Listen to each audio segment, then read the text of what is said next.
আজকের বিষয় উৎসর্গের 8টি কারণ। ঈশ্বরের বাক্য নেওয়া হয়েছে আদি 22 অধ্যায় 2 থেকে 18, প্রথম স্যামুয়েল 1 অধ্যায় 22 থেকে 28, লূক 2 অধ্যায় 22 থেকে 40। এখন পাঠ করব আদি পুস্তক 22 অধ্যায় 2 এবং 3 পদ। তখন তিনি কইলেন, তুমি আপন পুত্রকে, তোমার অদ্বিতীয় পুত্রকে, যাকে তুমি ভালোবাসো, সেই ইসাককে লইয়া মরিয়া দেশে যাও, এবং তথাকার যে এক পর্বতের কথা আমি তোমাকে বলিব, তাহার উপরে তাহাকে হোমার্থ বলিদান করো।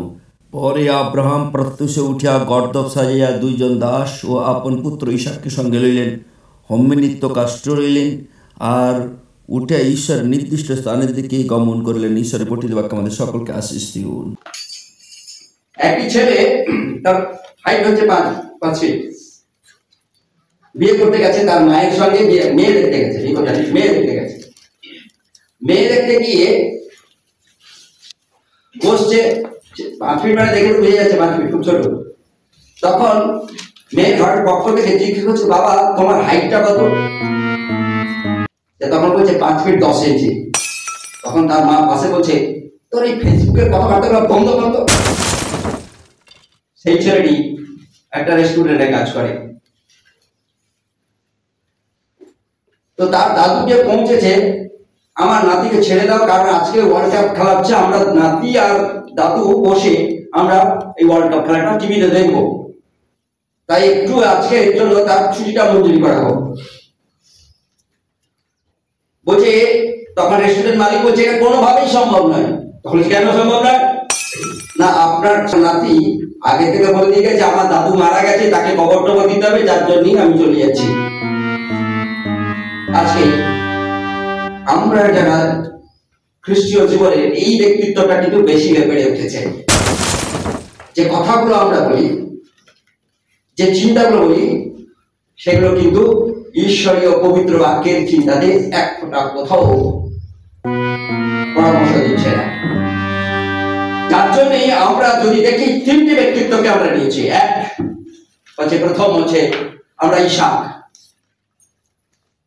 দ্বিতীয় ব্যক্তিত্ব রয়েছে স্যামুয়েল।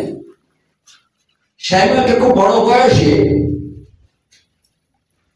উৎসর্গ করা হয়েছিল ঈশ্বরের কাছে। তৃতীয় ব্যক্তিত্ব আমাদের প্রভু যীশু খ্রিস্ট। আমাদের খ্রিস্ট জীবনে খ্রিস্ট পরিবারের এই বিষয়গুলো খুব একটা তারা করে না, এবং এমনকি চার্চই জানে না, অনেক চার্চ জানে না। যার ফলস্বরূপ খ্রিস্ট পরিবারের ওই সাহস এরকম লেজুর হয়ে রয়েছে। লেজুর ঈশ্বর চাইছিলেন আমি তোমাকে মস্তক তৈরি করবো, কিন্তু আজকে খ্রিস্টীয় পরিবারগুলো লেজুর হয়ে যাচ্ছে সমাজে। এখন কেন আজকের যে বিষয় হচ্ছে, কেন বাচ্চাকে বা শিশুকে ডেডিকেশন করবো, তার 8টি কারণ আমরা এখানে দেখার চেষ্টা করবো, এবং বিশেষ 2টি কারণ আমরা তার রেজাল্ট বলতে দেখতে পাবো। কেন এই 8টি কারণ আমরা যদি দেখি, যে কেন ঈশ্বরের বাক্যের রিলেটেড 8টি কারণ, 8টি কারণে আমরা বাচ্চাকে ঈশ্বরের কাছে আমরা উৎসর্গ করি। যখন আব্রাহাম নিজে উৎসর্গিত হয়েছিলেন খুব বড় বয়সে, বুড়ো বয়সে, এবং সেই উৎসর্গটা যখন আমরা অনেক সময় অনেক পরবর্তীতে আসি, অনেক বয়সে আসি, যারা আমরা ঈশ্বরকে আমার পরিবারের সঙ্গে কোনো সম্পর্ক নেই, জোর চাষের সঙ্গে সম্পর্ক নেই, তারা যখন পরিবারে সম্পূর্ণভাবে চলে আসে, তারাও উৎসর্গ হয়, যেমন আব্রাহাম হয়েছিল। সে বিষয়ে আমরা যাচ্ছি না, আজকে শিশু উৎসর্গের কথা বলছি, পারিবারিক উৎসর্গের বিষয়ে যাচ্ছে। 8টি কারণ দেখার চেষ্টা করুন। এই 8টি কারণ দেখলে আপনি বুঝতে পারবেন যে আপনার শিশু সন্তান যখন এই পৃথিবীর আলো দেখে, তখন আপনি উৎসর্গ করবেন কি করবেন না, আপনি সিদ্ধান্ত নেবেন। যদি আশীর্বাদ পেতে চান, যদি স্যামুয়েল দেখতে চান, যদি যিশুর মতো একজন আর ব্যক্তিত্ব দেখতে চান, যদি ইসাকের মতো ব্যক্তিত্ব দেখতে চান, তাহলে উৎসর্গ করা খুব জরুরি। আর যারা উৎসর্গ করে না এবং কন্টিনিউ তাদেরকে মন্ডলীতে নিয়ে আসে না, তাদের পরিবার আশীর্বাদ পায় না। তারা পরিবারে আশীর্বাদ পাবে না, অর্থনৈতিক ভাবে তাদের পারিবারিক ভাবে শান্তি থাকবে না, তাদের পারিবারিক ভাবে প্রেম থাকবে না, সবকিছু ছন্ন ছাড়া হয়ে চলবে। আর এটাই ঈশ্বরের পবিত্র বাক্য। তাই আজকে আমরা দেখার চেষ্টা করি কেন একটা খ্রিস্ট পরিবারে এগুলো ঘটে না, কেন শান্তি নেই, কেন প্রেম নেই, কেন অর্থভাবে ভুগছে, কেন সবকিছু যেন একটা সমস্যার পর সমস্যা। তার একটি মাত্র কারণ, ঈশ্বরের কাছে তারা তার শিশুদেরকে ডেডিকেশন করে না, অথবা তারা মণ্ডলীর সঙ্গে সম্পর্ক না থাকা হেতু তারা জানে না কি করতে হয়।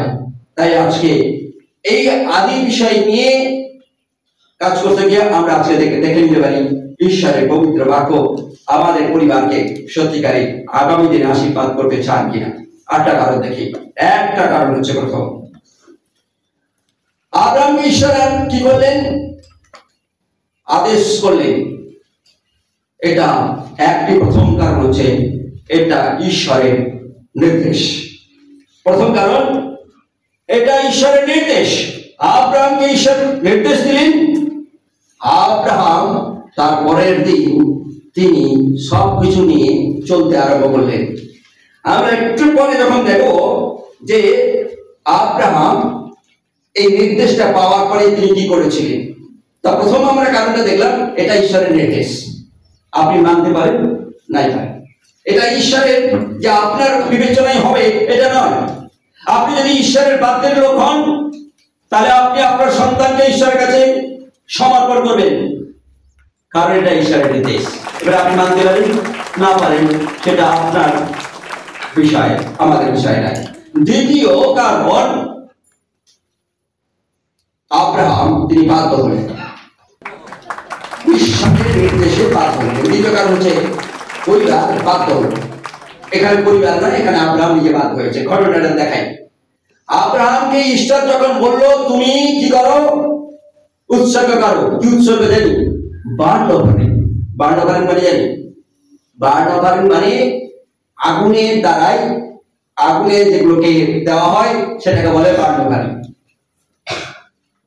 এই মানে যে জায়গাতে আগুন থাকবে সেটা যা কিছু দেওয়া হবে ছাই হয়ে যাবে।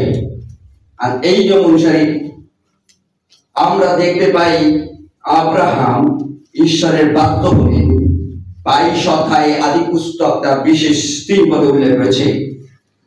তিনি শোনার পরেই তিনি তার স্ত্রীর সঙ্গে মনে হয় মিনিমাম একটু আলোচনা করেছেন, আমরা বিশেষ উৎসর্গ করতে যাব। তারপরে বলেনি কি উৎসর্গ, অত কিছু কোনো ডিসকাশন করেনি। আব্রাহাম ভেরি মাচ সাইলেন্ট ছিলেন। মনে রাখার চেষ্টা করি, আব্রাহাম তিনি কোনো ডিসকাস বেশি করেননি, সাইলেন্ট ছিলেন। এবং আমরা শাস্ত্রে দেখতে পাই 3 দিনের মাথায় আব্রাহাম পৌঁছেছিলেন যেখানে বিশেষ উৎসর্গ করবেন। মনে রাখি, যেখানে আব্রাহাম উৎসর্গ করবেন 3 দিন তাদের যেতে লেগেছিল। 1 দিন নয়, 3 দিন। এবং তারপরেই সেখানে গিয়ে তিনি আরাধনা করবেন, এই সিদ্ধান্তে তিনি চললেন। তারপরে প্রশ্নের মুখে পড়লেন আব্রাহাম। কি প্রশ্নের মুখে? বাবা তুমি কাঠ নিয়েছো, তুমি আগুন নিয়েছো আহুতি দেওয়ার জন্য, কিন্তু প্রশ্নটা এটাই, তুমি ভেড়া তো নাওনি, তুমি বলিটা কিসে দিবে? কাঠ নিয়ে, শাস্ত্রে লেখা রয়েছে কাঠ নিয়েছে, আগুন নিয়েছে আর অস্ত্র নিয়েছে। একটি জিনিস মিসিং হয়ে গেছে, ভেড়াটা মিসিং হয়ে গেছে। আব্রাহাম তারপরে তিনি ম্যানেজ করলেন, বললেন ঈশ্বর যেহোবা তিনি চোখাবেন, এটা বলেননি, তিনি বলছেন সেখানেই রয়েছে। পরবর্তীতে আমরা যদি দেখি ঈশ্বরের ইচ্ছা পূর্ণ করবার জন্য আব্রাহাম তার অদ্বিতীয় মানে বুঝি একমাত্র সন্তান, বুড়ো বয়সে যখন বাচ্চা সন্তান হওয়ার আর কোনো নেই ক্ষমতা, শেষ জায়গাতে একটি মাত্র সন্তান ইসহাক, দ্বিতীয় আর সন্তান হওয়ার কোনো জায়গা নেই। কিন্তু ঈশ্বরের ইচ্ছা পূর্ণ করবার জন্য তিনি বলেন। আব্রাহাম তার এই বিশেষ বাধ্যতার মধ্য দিয়ে কয়েকটি স্টেপস তিনি নিলেন। যেটা প্রথম স্টেপ হচ্ছে তিনি সাইলেন্ট, দ্বিতীয় স্টেপ হচ্ছে তিনি হাঁটতে আরম্ভ এগোতে আরম্ভ করলেন, 3 দিন ধরে যাত্রা করলেন, কষ্ট নিলেন, কারণ তিনি আরাধনা করতেন। তিনি জানেন কোন ভেড়াকে তিনি সঙ্গে নিয়ে যাচ্ছেন, কোন ভেড়াকে তিনি ঈশ্বরের উদ্দেশ্যে উৎসর্গ করলেন। কারণ আব্রাহাম ঈশ্বরকে প্রচুর ভালোবাসতেন তার সন্তানের চেয়ে, তাই তিনি ঈশ্বরের ইচ্ছা পূর্ণ করবার জন্য তিনি এগিয়ে যাচ্ছেন, তার সন্তানের ইচ্ছা পূর্ণ করবার জন্য নয়, তার স্ত্রীর ইচ্ছা পূর্ণ করবার জন্য নয়। তার স্ত্রীর কাছে যদি বিশ্বাস করতো, সমস্যা করতো, কি সমস্যা করতো? তার স্ত্রী নিশ্চিতভাবে বাধা দিত। যখন আমরা দেখি, যখন তার সন্তান হবে বলে ঈশ্বরের দূতরা বলছে যে হাসছিল, অতএব এই ভদ্র মহিলা কাছে আব্রাহাম কোনো বিশ্বাস করলেন না। প্রথমটি বিষয় হচ্ছে এটা ঈশ্বরের নির্দেশ, দ্বিতীয়টি হচ্ছে এটা আমাদের বাধ্যতা, যেটা আব্রাহাম করেছিল। তৃতীয়টি হচ্ছে বিশেষভাবে স্যামুয়েল তার মা এসে বলছে, আমি ঈশ্বরের সঙ্গে যে কথা বলেছিলাম সেই কথা অনুসারে আমি পেয়েছি, অতএব আমি ঈশ্বরকে তাই দিতে চলে এসেছি। কারণ ঈশ্বরের বাক্য এস্টাবলিশ করবার জন্য ডেডিকেশন, ঈশ্বরের বাক্য এস্টাবলিশ, ঈশ্বরের বাক্য প্রতিষ্ঠা করবার জন্য তিনি উৎসর্গ করেছিলেন তার কাছে, এলিয়ের কাছে। আজকে এই পরিবার ঈশ্বরের বাক্য পূর্ণ করবার জন্য, ঈশ্বরের বাক্য কি যেন প্রতিষ্ঠিত করবার জন্য তারা চেয়েছিল ঈশ্বরের কাছে। তাদের বিশ্বাস অবিশ্বাস প্রত্যেক দিন যেন মনে হচ্ছিল আপ ডাউন, যেন এসিডি মেশিনের মতো এরকম চলছে, যেন শেয়ার মার্কেটের মতো এরকম চলছে, কখন ডাউন হচ্ছে, কখন আপ হচ্ছে, কখন ডাউন হচ্ছে, চিন্তার মধ্যে তারা ছিল। ঈশ্বরের বাক্য প্রতিষ্ঠা লাভের জন্য আজকে তারা নিয়ে এসছে, সেটা হচ্ছে তৃতীয় কারণ। চতুর্থ কারণ এটা হচ্ছে আমাদের কৃতজ্ঞতা। আর সে শাস্ত্রের লেখা রয়েছে, এই বিশেষ করে স্যামুয়েল তিনি কৃতজ্ঞতার সহিত স্যামুয়েলকে তিনি নিয়ে এসেছিলেন ঈশ্বরের কাছে। স্যামুয়েলকে অনেক বড় বয়সে নিয়ে আসা হয়েছিল। কেন? কারণ হচ্ছে, কারণ অনেকটা দিন ধরে হাঁটতে হয়, 1 নম্বর কারণ। দ্বিতীয় কারণ, স্যামুয়েলের মা হান্না আর তার বাবার নাম এলকানা। মা হান্নাকে প্রচুর ভালোবাসত এলকানা, একটা কথার নড়চড় সে করতো না এলকানা। হান্না যেটাই বলবে বাবা এলকানা মেনে নেবে, এক কথায়। তাকে বলেছে এই বাচ্চাকে নিয়ে যাওয়া যাবে না, কারণ আমি এই বাচ্চাকে একবার ছেড়ে দিলে আমি আর নিয়ে আসবো না কোনোদিনের জন্য, তাই একটু বড় না হলে তাকে ছাড়া যাবে। তাই ঠিক আছে, তাহলে আমরা যাচ্ছি, তুমি থাকো একা ঘরে। প্রতি বৎসর এলকানা প্রতি বৎসর তার পরিবার নিয়ে আসতো এলিয়ের কাছে, এর মানে মন্ডলীতে। কিন্তু দীর্ঘ কয়েক বৎসর আসেনি, তার কারণ ছোট বাচ্চাকে নিয়ে হাঁটা যাবে না, হাঁটতে পারবে না বাচ্চা। দ্বিতীয়ত তাকে যে চিরদিনের জন্য আমি ছেড়ে দিয়ে আসবো, আমি নিয়ে আসবো না, কারণ আমি প্রতিজ্ঞাবদ্ধ প্রভুর কাছে। কে প্রতিজ্ঞাবদ্ধ? এলকানা। ঠিক? কখনোই না। হান্না প্রতিজ্ঞাবদ্ধ। হান্না প্রতিজ্ঞাবদ্ধ যে আমি আমার এই ছেলেটিকে চিরদিনের জন্য আমি ছেড়ে দিয়ে যাবো।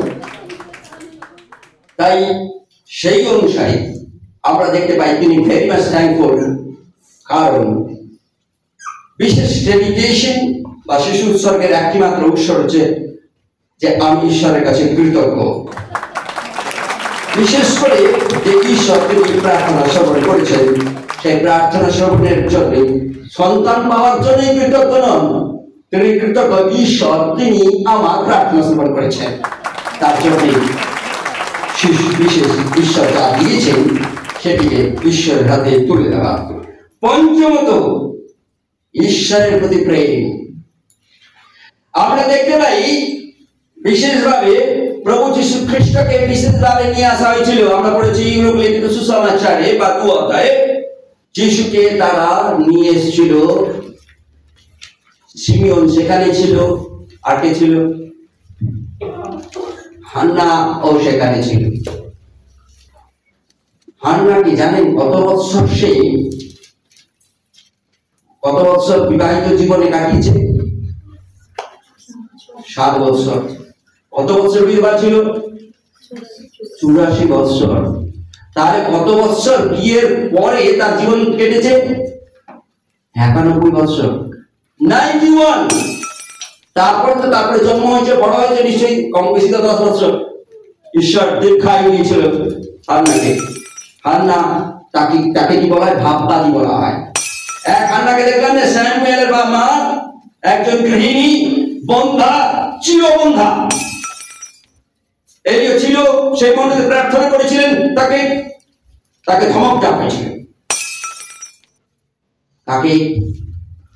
হান্নাকে, এই তুমি এখানে এই দুপুরবেলায় মদ খেয়ে চলে এসছো, বিড়বিড় করছো।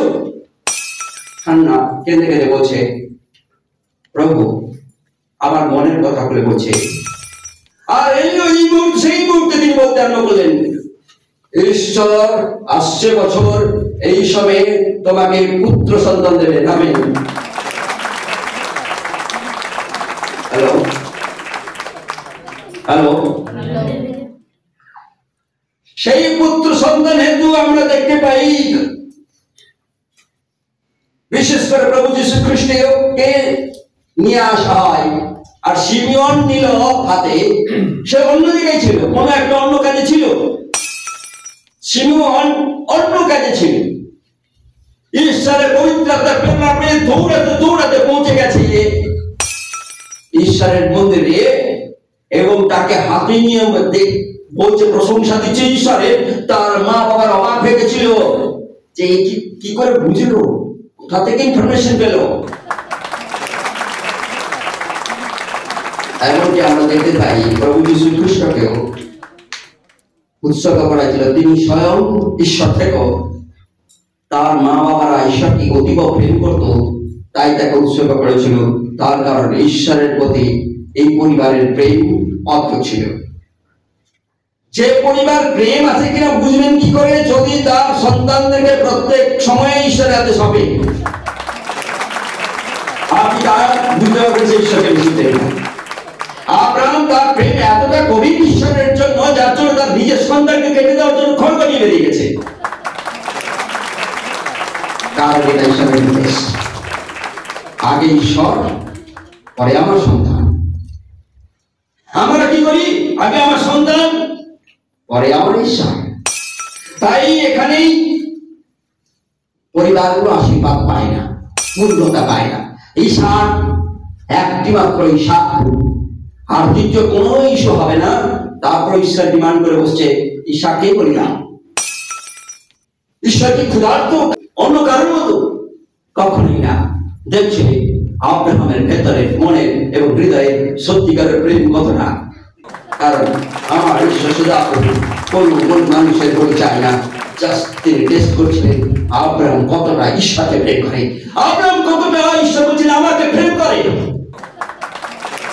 তাই ঈশ্বরের প্রতি প্রেম, এটি একটি কারণ ঈশ্বরের ডেডিকেশন। এই পরিবার ঈশ্বরের প্রতি প্রেম, এটি আর একটি তাদের পরিবারের পক্ষ থেকে বিশেষ প্রকাশ পায়। আমরা যদি লুকলিখিত সুসমাচার 2 অধ্যায় 28 পদে দেখি, ষষ্ঠ বিষয় যে ঈশ্বরের প্রশংসা করে।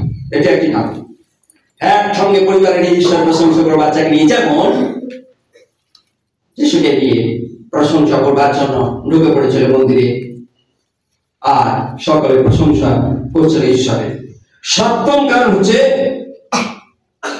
কারণ পরিবারটা পিতামাতা আশীর্বাদ পেয়েছে, পিতামাতা পূর্ণতা পেয়েছে, পিতামাতা ধন্য হয়েছে, তার প্রকাশ করবার জন্য ঈশ্বরের কাছে সন্তানকে নিয়ে এসছে। অষ্টম কারণ বিষয়টি হচ্ছে সেটি খুবই, ঈশ্বর যে আশীর্বাদ করেছেন, আমরা বিশেষভাবে লোকলিখিত সুসমাচার 2 অধ্যায় 40 পদে লেখা রয়েছে, ঈশ্বর আশীর্বাদ করেছিলেন ঈশ্বরকে দিলাম। মরিয়ম, স্যামুয়েলের মা হান্না ঈশ্বর দিয়েছিলেন, ঈশ্বরকে দিলেন। কারণ এটা আর আমার সম্পদ নয়। কার সম্পদ? প্রভুর সম্পদ। বাঁচালে তিনি বাঁচাবেন, এবং এই আশীর্বাদের কারণ এবার দেখি ফিরে যাই ঠিক জায়গায়। ঈশ্বর তিনি আমি যখন বাধ্য হই, তার কি ফল বেরোয়? আমি যদি বাধ্য হইলাম যে আমি ডেডিকেশন করলাম, তার ফল কি হবে? আমি ডেডিকেশন করলাম, তার আশীর্বাদ কি আছে? দুটি জায়গাতে থাকবে, একটা হচ্ছে ফল আর একটা হচ্ছে আশীর্বাদ। তাহলে এখন ফিরে যাই ঠিক জায়গায়, যে বিশেষভাবে আদি পুস্তকে 22 অধ্যায় 17 পদে উল্লেখ করেছে, আমি অবশ্য তোমাকে আশীর্বাদ করিব। আমি অবশ্যই তোমাকে আশীর্বাদ করব। কি কারণ? যদি তুমি আমাকে তোমার সন্তান উৎসর্গ করো, আমি অবশ্যই তোমাকে আশীর্বাদ করবো। মানে এখন আমি অবশ্যই তোমাকে আশীর্বাদ করব। তারপরে এবং আকাশের তারাগণের কিভাবে আশীর্বাদ করব? ডিসেন্ডেন্টস, তোমার বংশকে আশীর্বাদ করব। কাকে আশীর্বাদ করব? তোমার বংশকে আশীর্বাদ করব। তারাগণের নিয়ে আশীর্বাদ করব, বালির নিয়ে আশীর্বাদ করব, আশীর্বাদ করবে, হিসাব কেউ খুঁজে পাবে না। আপনি আপনার সন্তানকে যখন আপনি ঈশ্বরের কাছে উৎসর্গ করবেন, ঈশ্বর পবিত্র বাক্যে বলছেন আমি আশীর্বাদ করব, আশীর্বাদ করব তোমার বংশকে, যেন তোমার বংশ বালুকার নেই হবে, আদর্শ দেখতে পাবে ঈশ্বরের, মহিমা দেখতে পাবে ঈশ্বরের, আর তারার নেই হবে।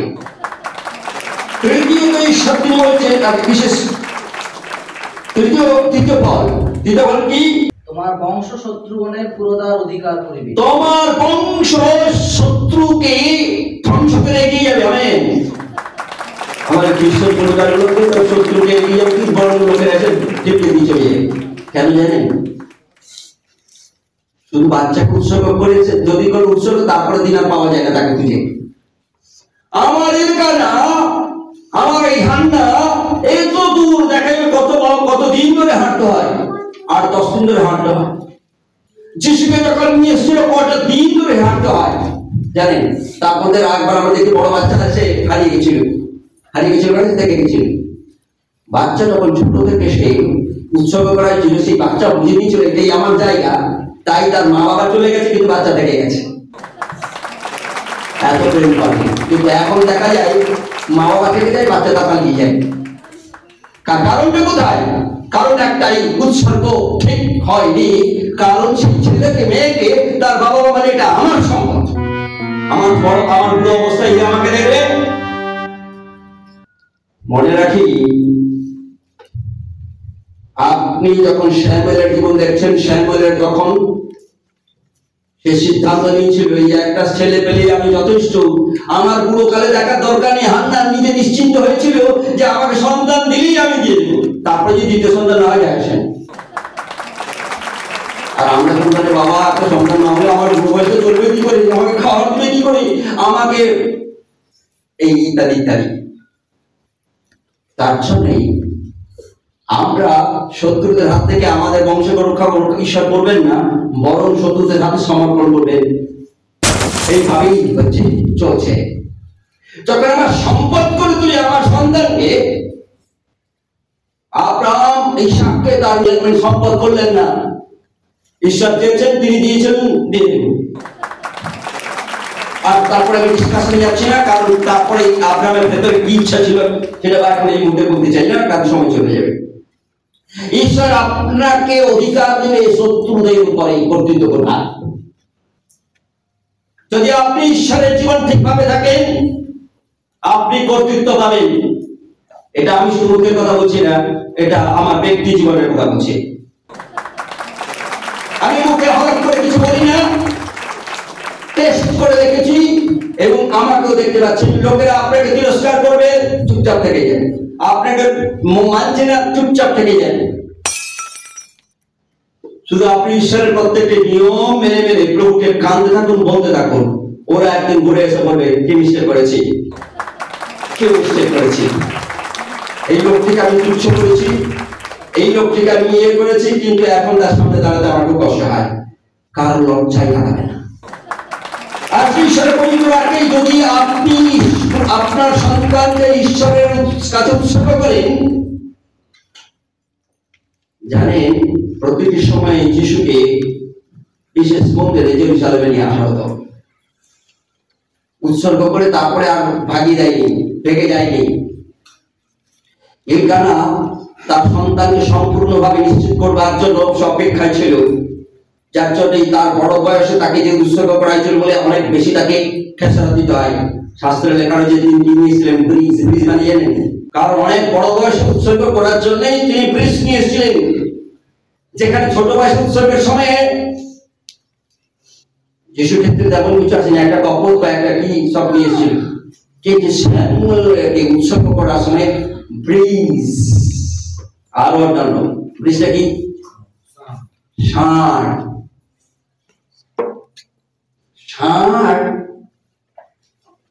একটি পরিবার, একটা ষাঁড়ের দাম বোঝেন, একটা গরুর দাম কত, তার পরিবারের এত সম্পদ ঈশ্বরের কাছে।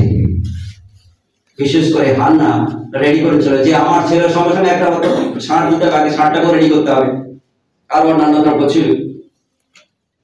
ইসাকের ক্ষেত্রে আমরা দেখতে পাই কিছুই না, ঈশ্বর তিনি তাদেরকে দেখেছেন যে আগে তুমি আমাকে উৎসর্গ চড়াও, বান্যকারী বলি চলা, তার জন্য কাঠ, তরোয়াল আর আগুন, সবচেয়ে মূল্যবান ষাঁড় সেটা হচ্ছে ষাঁড়। এই ষাঁড়ের যে অনেক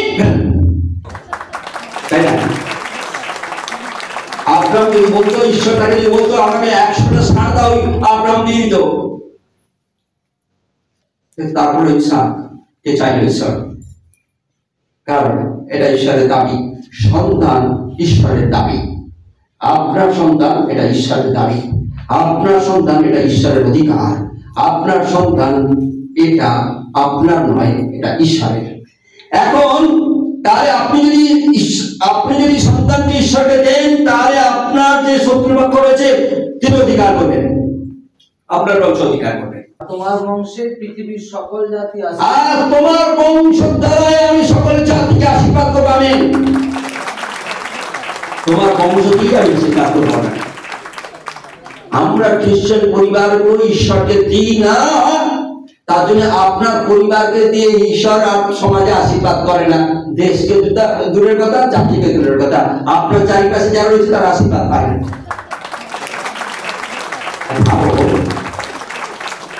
আপনি ঈশ্বরের নির্দেশ পালন করেন না, ঈশ্বরের বাধ্যতার জীবন আপনার নেই, ঈশ্বরের বাক্যকে প্রতিষ্ঠা করবার জন্য আপনার রয়েছে, আপনি অকৃতজ্ঞ, আপনি ঈশ্বরের প্রতি আপনার প্রেম নেই, ঈশ্বরের প্রশংসা করেন না, আপনার পরিবার বাবা মাও আশীর্বাদ পায়নি। যখন বিশেষ প্রভু যীশু খ্রিস্টকে উৎসর্গ করা হলো, 40 পদে লেখা রয়েছে 2 অধ্যায় লোকলিখিত সুসমাচার। পরে বালকটি বাড়িয়া উঠিতে ও বলবান হইতে লাগিলেন। পরে বালকটি বাড়িয়া উঠিতে বলবান হইতে মানে রাখি, ঈশ্বরের কাছে উৎসর্গ করার পরেই ঈশ্বর তিনি সুস্বাস্থ্য দিলেন। আমেন। এখানে আমার সন্তান অধিক অসুস্থ, আমার সন্তান অধিক সমস্যা। সুটির ক্ষেত্রে বলি, সুটি যখন খুব ছোট জন্মায় সবাই কত উপদেশ দিতে থাকে, একটা লোহার গলা করাতে হবে, একটা কিছু মাধ্যমিক যাই হোক, তোর কি নিয়মে আছে, আমাদের জাতীয় সন্তান শব্দ মানে ঈশ্বরবিহীন জীবন যাপন, তোদের তো কিছু আছে নিশ্চয়ই, পরিবারটা একটু লাগিয়ে দেবে কমরে, কিছুই নেই, লোহার বালাও নাই, আর ডেমুরিয়াও নাই, মাদুরিও নাই। আমার ঈশ্বরের মাদুরি যথেষ্ট সুস্থ দিয়েছে। আমার খুব মনে পড়ে, খুব বেশি দিন সেটি কষ্টের মধ্যে মানে শারীরিক সমস্যা হয়ে গেছে, আমার খুব ধারণা নেই। যেটুকু ধারণা রয়েছে আমার হোমিওপ্যাথি সবচেয়ে ফাইন, মনে রাখার চেষ্টা করি। শরীর রয়েছে, প্রকৃতি শরীর দিয়েছে, একটু একটু হবে, কিন্তু শাস্ত্রে লেখা রয়েছে প্রভু যীশু খ্রিস্ট উৎসর্গীকৃত হবার পরেই তিনি আশীর্বাদ পেলেন, কি পেলেন? বলবান হলেন, সুস্বাস্থ্য পেলেন। আপনার সন্তানেরা সুস্বাস্থ্য পায় না, তার একমাত্র কারণ সন্তানকে ছোট অবস্থায় আপনি প্রভুকে উৎসর্গ করে দেননি। আপনি মালিক হয়েছেন, আপনি অধিকার নিয়েছেন, আপনার হয়েছে। পবিত্র বাক্য কত করে পাঠ করেন? শামুয়েলের ক্ষেত্রে আপনি দেখুন কবার অসুস্থ হতো, ইসাকের ক্ষেত্রে দেখুন কবার অসুস্থ হতো। যারা যারা প্রভু সম্পূর্ণভাবে উৎসর্গ করেছে তারা খুব একটা অসুস্থ হয়নি। তারা জীবনের সংগ্রামে প্রত্যেকটা জায়গায় চলে গেছে। স্যামুয়েলের সম্পদ ছিল না, স্যামুয়েলের ঘর বাড়ি ছিল না, স্যামুয়েলের আত্মীয় স্বজন তার সঙ্গে ছিল না, তারপরেও স্যামুয়েলকে রাজারা ভয় করত, কারণ স্যামুয়েল আশীর্বাদ করে আশীর্বাদ। স্যামুয়েল রেগে গেল স্বামী, তারপরে যে রাজা হোক যেই হোক, তারপরেও স্যামুয়েল তিনি মুখ আটকে রাখেন, ইচ্ছাকৃতভাবে কোথাও অভিশাপ দিতেন না, কারণ স্যামুয়েল ঈশ্বরের নির্দেশ দিয়ে মুখ থেকে একটা কথা বের করতেন না, কারণ স্যামুয়েল ছোট থেকে শিখেছিল ঈশ্বর যেটাই বলবে আমি সেটাই করবো। আমি আপনার ছেলে না ঈশ্বর যেটা করতে বলছে যেটা বলতে বলতে পারে না, তার কারণ আপনার ছেলে বা মেয়েকে বা সন্তানকে আপনি প্রভু থেকে একবার যদি কোনোদিন উৎসর্গ করেছেন, তারপরে বাবা থেকে গেছে, ছেলে পালিয়ে গেছে। আর এখানে আমরা দেখতে পাই বাবা চলে গেছে, যিশু থেকে গেছে।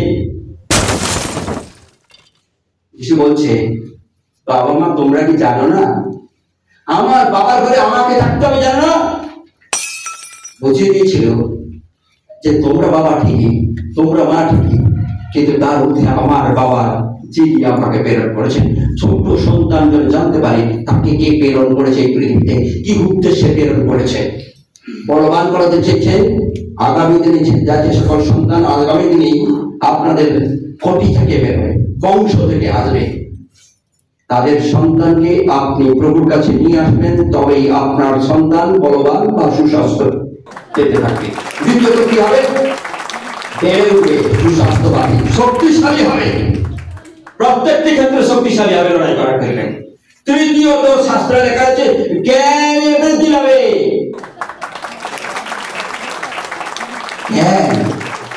জ্ঞানে বৃদ্ধি পাবে। তারপরে শাস্ত্রে তারপরে কি লেখা রয়েছে? আর ঈশ্বরের অনুগ্রহ তাহার উপরে ছিল। ঈশ্বরের অনুগ্রহ থাকবে। আপনি কি চান আপনার সন্তানের জীবনে ঈশ্বরের অনুগ্রহ থাকুক না আপনার অনুগ্রহ থাকুক? আপনার অনুগ্রহ মানে কি? মার করি যখন আমার সন্তান হয় আমরা চিন্তা করতে থাকি আমার ছেলে মেয়েকে যদি একটু টাকা পয়সা না জমিয়ে দিয়ে যাই ছেলেটা কি করবে। স্যামুয়েলের ক্ষেত্রে তাই হয়েছিল, যিশুর ক্ষেত্রে তাই হয়েছিল, ইসাকের ক্ষেত্রে না বুঝলাম হয়ে গেছে, ঈশ্বর আশীর্বাদ হয়ে গেছে, কেউ জমায়নি তার সন্তানের জন্য কোনো কিছু, কিন্তু তারা জানতো আমি যা জমিয়ে দিয়েছি সেটা ঈশ্বর তার জীবনে। স্যামুয়েলকে কি কি দিত তার মা যতদিন বড় না হচ্ছিল? বৎসরে কটা জামা দিত? দুটো জামা দিত বৎসরে, মনে রাখবেন, দুটো জামা দিত। এবং মা হান্না তার জন্য কোন সম্পদ দেওয়ার জন্য কোনদিনই চিন্তা করে। আমি যখন ঈশ্বরকে পুরোটা দিয়ে দিয়েছি ওর জন্য চিন্তা করার কোনো প্রশ্নই নেই, ও আসবে কি আসবে না কোনো প্রশ্নই নেই, ও কিভাবে জীবন কাটাবে এটা কোনো আমার জানার ইচ্ছে নেই, কিভাবে আছে ভালো আছে, বাবা তুই ভালো আছিস তো খেতে দিচ্ছে, তো ভালো খেতে না দিলে এখান থেকে নিয়ে চলে যাবো, এগো প্রশ্ন নাই হান্নার। বুড়ো এলি, প্রভুর দাস এলি খুব কষ্টের মধ্যে চলতো, মানসিক নির্যাতন তার পারিবারিক পরিবার থেকে ছিল এবং তিনি বেশিরভাগ সময় তিনি জেরুজালেমে কাটাতেন। কার সঙ্গে? ছোট্ট ছেলে স্যামুয়েলের সঙ্গে। তার পরিবার তাকে সাপোর্ট করেনি, তার পরিবার বড় ওই জেরুজালেমে যে সকল উৎসব হতো সেগুলো চুরি চামারি করে তাদের পরিবারের তার ছেলেপুলে এবং তার বউ এগুলো জীবন কাটিয়েছে। এলিও একাই জেরুজালেমে কাটাতো, একটি ছোট বাচ্চার সঙ্গে কথা বলতো, তার জীবন কাটতো ছোট বাচ্চার সঙ্গে। তার ছেলেগুলো রয়েছে, বড় ছেলেগুলো রয়েছে, ভালো বউ রয়েছে, কিন্তু এলি থাকতেন না। এলি থাকতেন ছোট স্যামুয়েলের সঙ্গে, যার জীবনে বৃহৎ সম্পদ নেই, যে এলিওকে দেখভাল করে বুড়ো বয়সে। স্যামুয়েল সেইভাবে সম্পদ করার জন্য কোন স্টেপস নেননি। দেখি স্যামুয়েলের উৎসর্গ জীবন, স্যামুয়েলকে ছোট জায়গায় এলির হাতে সঁপে দিয়ে যাওয়ার পরেই আমরা দেখতে পাই এই ঈশ্বরকে পাওয়ার জন্য তার বারংবার ঘুম ভাঙত।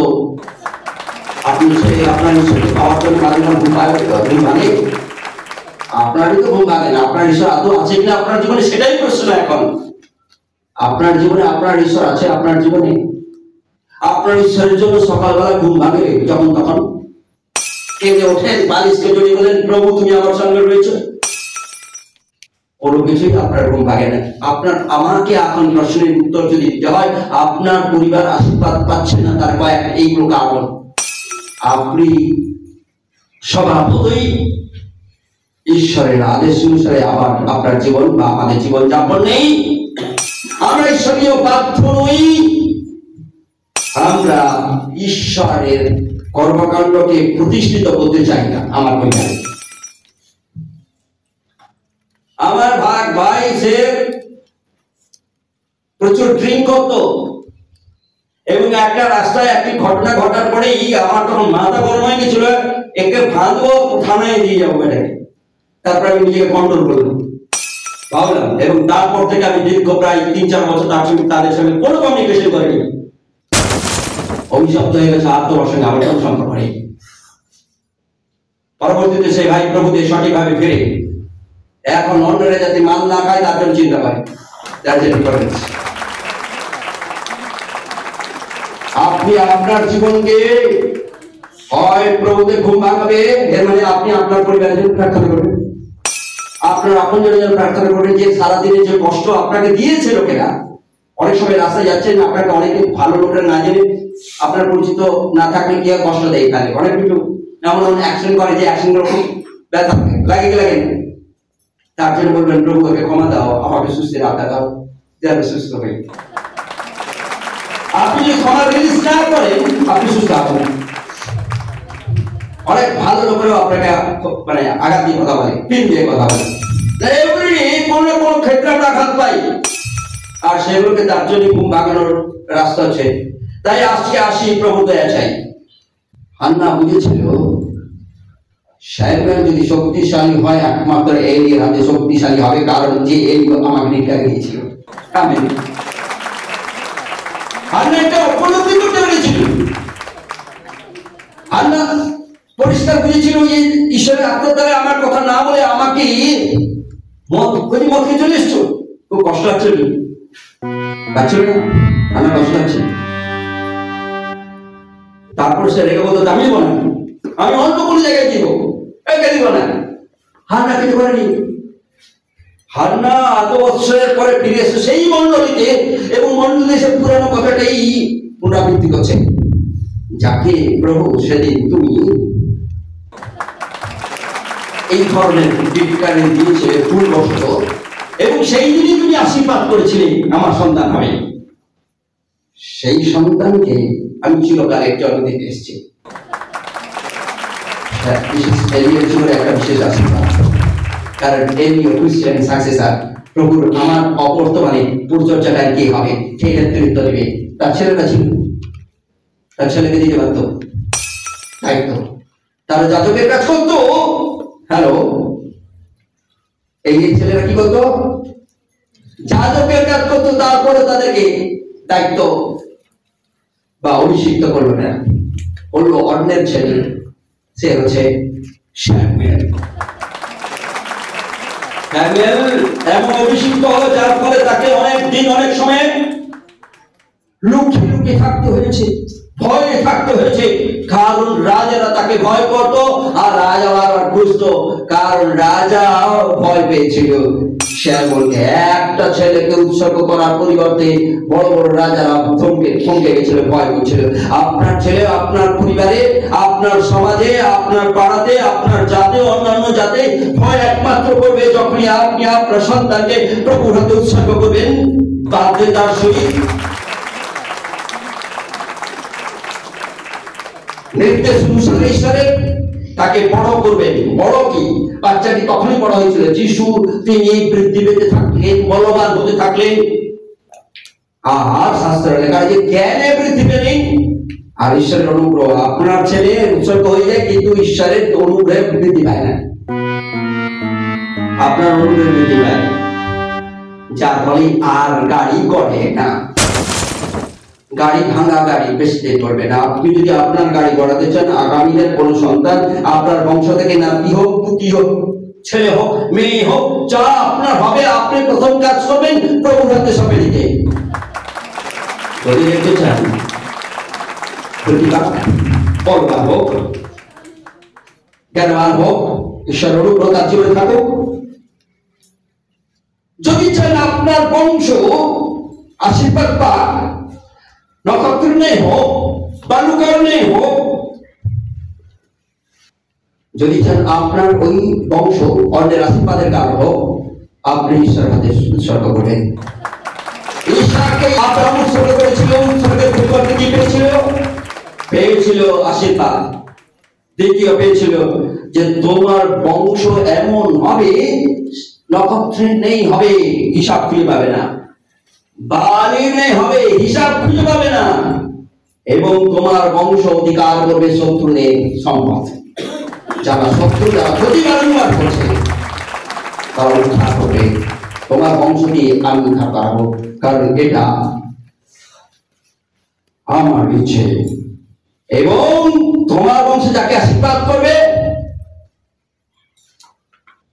ইসাক যাকে আশীর্বাদ করবে, ইসাকের বংশ যাকে আশীর্বাদ করবে, তারা আশীর্বাদ পাবে।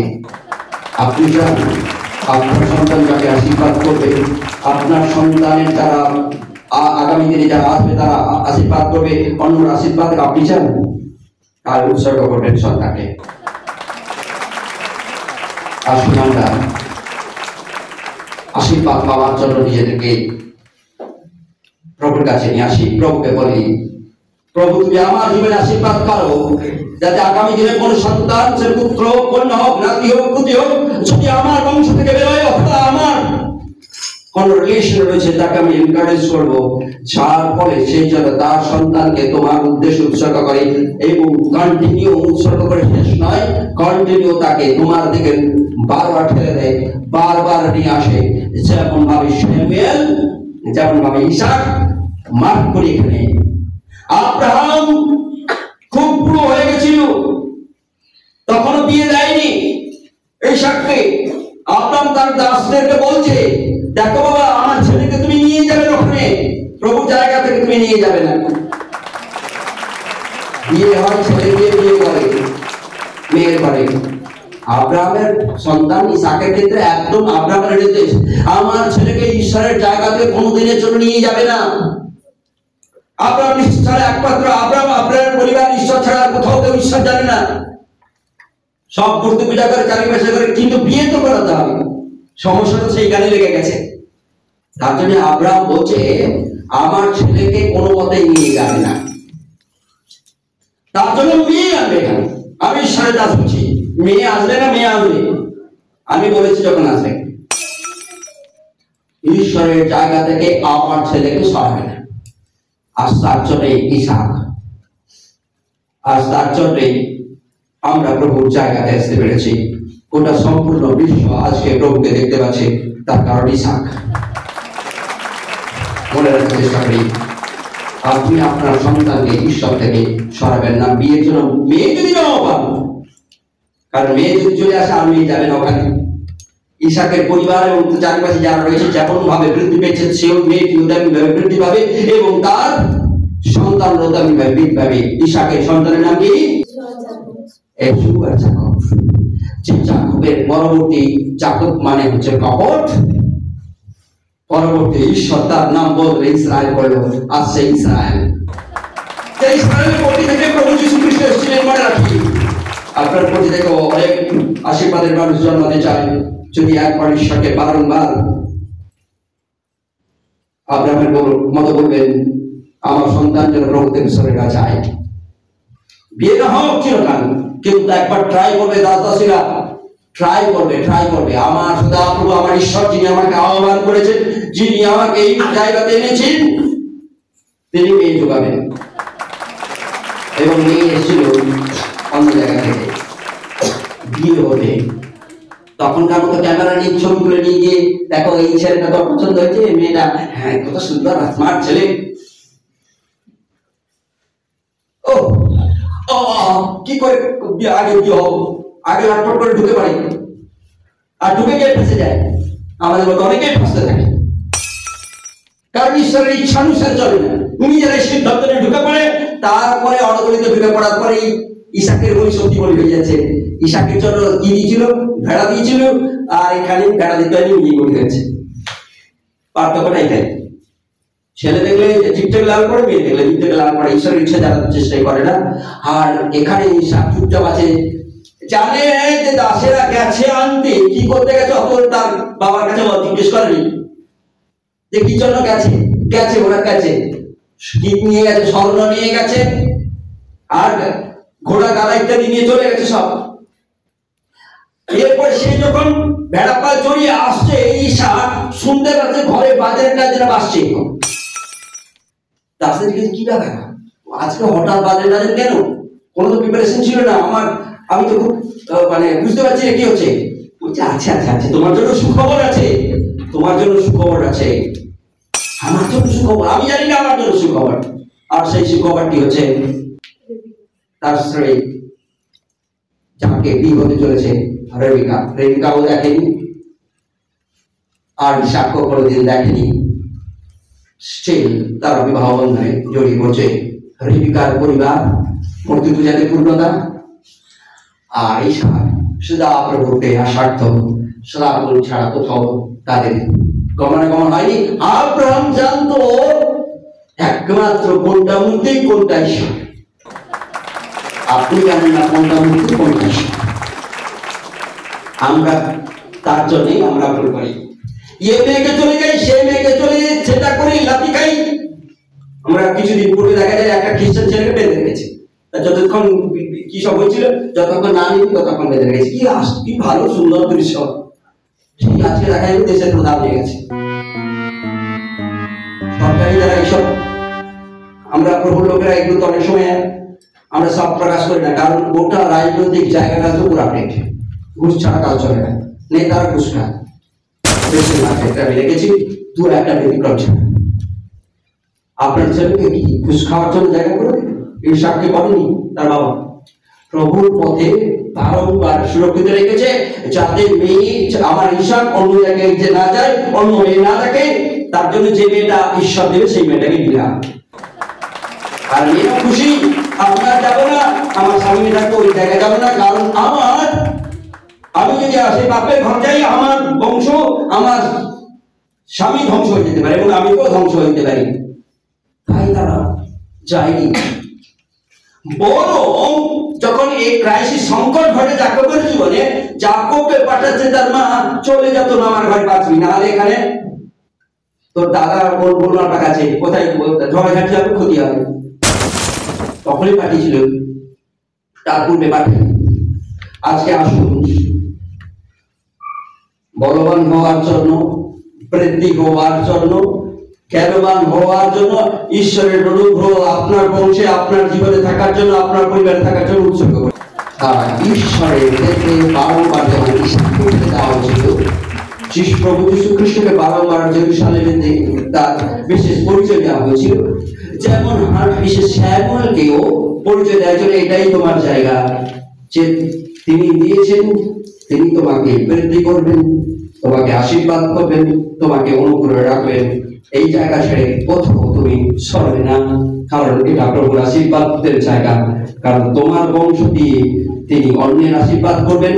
তোমার বংশ বালুকা এবং ধূপ, বিশেষ করে নক্ষত্রের নেই, প্রচুর হবে। যাকে তুমি আশীর্বাদ করবে সে আশীর্বাদ পাবে। এবং শত্রুপক্ষকে তুমি কি করবে?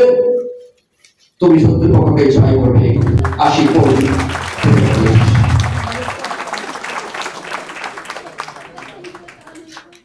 বালককে তাহার গন্তব্য বসানোর শিক্ষা দেওয়া। বালককে তার গন্তব্য যে জায়গায় সে হাঁটবে, তাকে তার বাবা মাকে বলা হচ্ছে তার ঘরে, দাদু দিদিকে বলা হচ্ছে যেন তার গন্তব্য পথে শিক্ষা দেয়। কার গন্তব্য পথে? তার গন্তব্য পথে। তারপরে সে প্রাচীন হইলেও সে বৃদ্ধ আব্রাহামকে কেউ কিন্তু ঠেলে দেয়নি, কিন্তু আব্রাহাম ইসাককে ঠেলে দিয়েছিল। আব্রাহাম জানতো তার বিশ্বাসটা কত, কিন্তু ইসাকের দুর্বলতার কোথায় আব্রাহাম জানতো। তাই আব্রাহাম ইসাককে এমন ভাবে ট্রেন করেছিল যাতে প্রবীণ হওয়ার পরেও আয়েশা ফিরে যায়নি। আমি আব্রাহাম সে জানো আমি যেখানে যাবো আমার কোনো প্রবলেম হবে না, কারণ আমি জানি আমার সদাপ্রভুকে, কিন্তু আমার ঈশাক দুর্বল। তাই এমন ক্ষেত্রে বিয়ের সময় যদি দেওয়া না হয়, তার জন্যই তাকে ঠেলে দেয় এই বিশেষ ধ্বংসের জায়গাতে ঈশাককে সুরক্ষিত রেখেছিল। তোমাদের পরিবারের এখন কর্তব্য দায়িত্ব কি করবে, তাকে তার গন্তব্য হতে বেড়ে করবে। তার কারণ কি? শাস্ত্রে শিক্ষা দেও। সেই প্রবীণ হলেও ভুলবে না, ঈশাকের মধ্যে যেন ভুলে না যায়। নেক্সট 2 বিবরণ 11 অধ্যায় 18 এবং 19 পদ। অতএব তোমরা আমার এই সকল বাক্য আপন আপন হৃদয়ে ও প্রাণে রাখিও। অতএব তোমরা তোমার পরিবার, আমরা যেমন শুনেছি এই বাক্যকে এইখানে এখানে এটাই কি করো? হৃদয়ে প্রাণী মানে সোলে, আত্মাতে প্রাণী রাখো। তারপর এবং চিহ্ন রূপে আপন আপন হস্তে বাঁধিয়া রাখিও। এবং চিহ্ন রূপে এটার জন্য সরে না যায়, যেখানে যাবে বেঁধে রাখো, বেঁধে রাখো। আমরা যখন ঘুমাই আমাদের পাশে বাইবেল থাকে, আছে যাদের অভ্যাস নেই রাখার চেষ্টা করি, কারণ সকালে উঠলে কাছে এটা থাকলে তবে তো পড়বো, নাহলে পড়বো কি করে? যাদের ভয় হয়, বাইবেলকে অনেক সময় ভয় হলে রাখি। বাইবেলকে আমরা ব্যবহার করি কিন্তু বাইবেল আমাকে ব্যবহার করে না, এটাই পার্থক্য। অনেকে ভূত পেত্নী অমুক তমুক ভয় হয় বলে বাইবেলকে ডেকে রাখলাম, এর মানে বাইবেলকে আমরা ব্যবহার করি কিন্তু বাইবেল আমাকে ব্যবহার করে না। ঈশ্বরের বাক্য বলছে তুমি এটাকে কোথায় বেঁধে রাখো? আপন হস্তে বেঁধে রাখো। হৃদয়ে বেঁধে রাখলে তো ঠাকিয়ে রেখে দিলাম, হাতে থাকলে তো ব্যবহার করবো, হৃদয়ে থাকলে ব্যবহার হয় না, হাতে থাকলে ব্যবহার হয়। আপনার হাতে অস্ত্র যদি থাকে কি করবেন? আপনি ব্যবহার করবেন তো, তাই হাতে থাকলে ব্যবহার হবে। সে সকল ভূষণ মানে জানি জামা কাপড় রূপে ব্যবহার করো। ওকে, ভূষণ রূপে তোমাদের দুই চক্ষুর মধ্যে থাকিবে। এটা দেখতে থাকবে যে আমি এটা পরেছি ঠিক লাগছে তো, ওটা পরেছি ঠিক লাগছে তো, চোখের মধ্যে দেখবেন। জামা পরে বারবার আয়নার কাছে যাই, দেখি ঠিক আছে তো, ঠিক আছে তো, আপনার চোখের মধ্যে যেন থাকে। তাই পরিবার ঈশ্বরের পবিত্র বাক্য যেন তার চক্ষুর গোচরের বাইরে না যায়, হস্তের বাইরে না যায়, হৃদয়ের বাইরে না যায়, এমনকি প্রাণের বাইরেও না যায়, সর্বদা যেন থাকে। আর কিছু আছে? আর তোমরা গৃহে উপবেশন ও পথে গমনকালে এবং শয়ন ও গাত্রস্থান কালে ওই সকল কথার প্রসঙ্গ করিয়া আপন আপন সন্তান। Very interesting. এখন বলছে এবার একটা পয়েন্টটাকে ব্যবহার করো, হাতে রেখো না। যখন শুবে তখনও ব্যবহার করো, যখন স্নান করবে তখনও ব্যবহার করো। আর তোমরা গৃহে উপবেশন ও পথে গমনকালে, উপবেশন মানে বসলেও, ঘরে চলাফেরা করলেও ব্যবহার করো ঈশ্বরের পবিত্র বাক্য, যেটা হাতের মধ্যে রেখেছো। আর বাইরে গেলেও ব্যবহার করো। শয়ন ও ঘুমানোর সময়, গাত্র মানে স্নান করার সময় ওই সকল কথার প্রসঙ্গ করি। ওই সকল কথা ঈশ্বরের বাক্যের সঙ্গে রিলেটেড কথা বলে আলোচনা করো, কথা বলো, এই কথাই বলো। এর মধ্যে যা কিছু নাই সেগুলোকে পড়ো। আপনার ছেলে যদি দেখা যায় বড় হয়ে উঠেছে, 10-15 বছর হয়ে গেছে, বাইরে গেছিল, হঠাৎ রাত্রি করে আসছে, আপনি তো বলে কেন রাত্রি করে এসেছি, এটা ঈশ্বরের বাক্যে বলছে না। তাকে প্রশ্ন করা হবে, এটাকে ঠিক করে এলে প্রভু তুমি বলে দিয়ে গেছিলে 7টার সময় পৌঁছায় বলে মায়ের কাছে, আমার কাছে। তোমার কথা এক, হ্যাঁ হ্যাঁ নাই হবে, কেন তুমি 10টায় এসে ঢুকলে? কারণ তোমার ঈশ্বরের বাক্যে ঈশ্বরকে প্রেম করো না। কারণ তুমি 7টায় আসতে বলেছো কিন্তু 10টায় এলে আমাকে দুঃখ দিলে, আমার ঈশ্বর সদা প্রভুকে দুঃখ দিলে। আর আমরা অন্যভাবে কাউন্সিল করি, যে কাউন্সিলটা ঠিক নয়। আপনি ঈশ্বরের বাক্যে হ্যাঁ না দিয়ে তাকে বোঝাবেন। এটা একটি উদাহরণ দিলাম। আপনি নিজের কথা বলতে যাবেন না, লাঠি নিয়ে তাড়াতে যাবেন না, কারণ এটা শিশুকে তার গন্তব্য পথে শেখানো হচ্ছে না, এটা শেখানো হচ্ছে অ্যারোগেন্ট, উগ্র হবে। তার জন্য যখন আপনার ক্ষমতা কমে যাবে, তার ক্ষমতা আপনাকে ঠেলে দিবে, আপনি পাল্টে খেয়ে যাবেন। কারণ আপনি প্রত্যেককে মারতে পারবেন না, পারবেন? আপনার এই মারার একটা ক্ষমতাও লক্ষ্য হবে। তখন আপনার মেয়ে বা ছেলে তখন আপনাকে মারবার জন্য অ্যারোগেন্স তৈরি করছেন। বাচ্চার জীবনে এটা করতে যাবেন না, কারণ বাচ্চাকে প্রভু হতে পারতে দেন। ঈশ্বরের বাক্যে কাউন্সিল করুন, যা যা বলার দরকার। যদি আমরা প্রত্যেকদিন বলি এর নিন্দা করবো না, তার নিন্দা করবো না, বাচ্চার সামনে দেখা যাচ্ছে এর নিন্দা তার নিন্দা করছে, এই খারাপ সে খারাপ, তাকে উল্টা সিধা বোঝাচ্ছে। ঈশ্বরের বাক্যে কি লেখা রয়েছে না? সারা বলে বলে গেলাম তো, আমি নিন্দা করবো না, অমুক করবো না, তমুক করবো না। তারপরে আসি প্রভুকে আসাই। কোনো বিশেষ প্রার্থনার বিষয় থাকলে আমাদের হোয়াটসঅ্যাপের লিঙ্কে আপনারা টেক্সট করুন 9474448095। আরেকটি নম্বর হচ্ছে 8900490667। ঈশ্বর আশীর্বাদ।